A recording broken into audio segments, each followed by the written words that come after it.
Irina Salina, a French director and environmental activist, has developed the incredibly humbling and emotional-inducing documentary Flow for the Love of Water, which explores pressing issues around the world regarding the water crisis that continues to develop despite the ignorance surrounding it.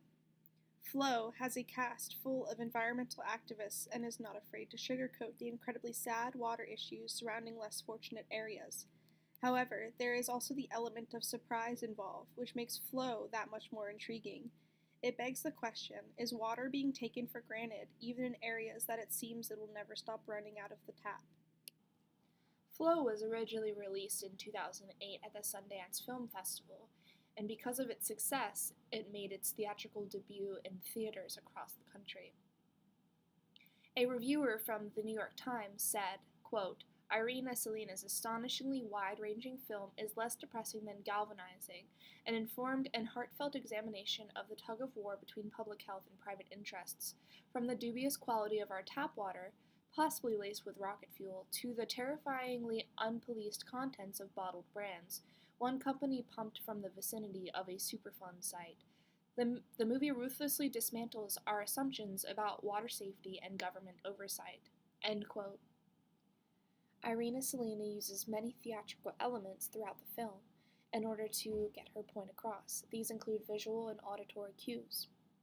Her point being that large American industries are polluting our rivers and waterways.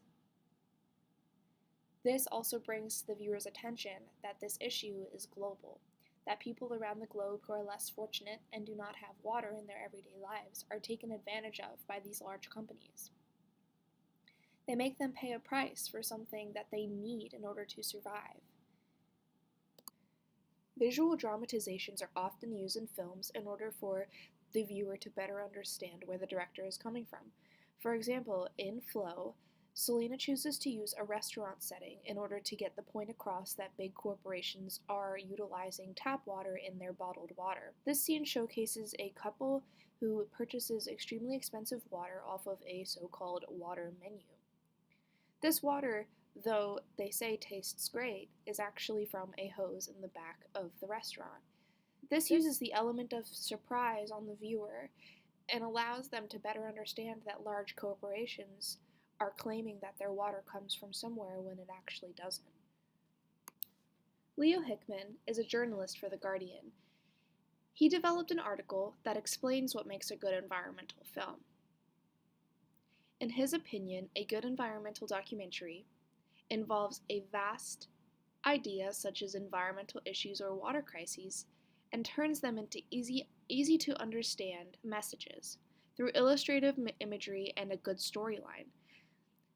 Irina Salina successfully grasps this concept as she involves many different interviews with environmental activists and includes imagery and auditory cues that allow for a better understanding of what the film is all about.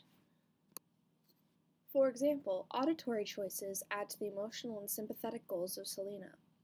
Water sounds are heard frequently throughout this documentary.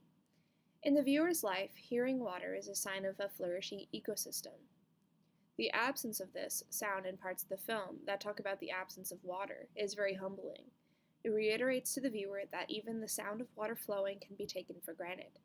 Not using this sound may not have had such an effect as evoking familiarity to all of the senses.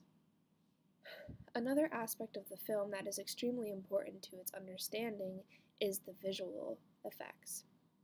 For example, the element of surprise is often used as it shows people fighting for the life-giving source that we all take for granted here in the United States.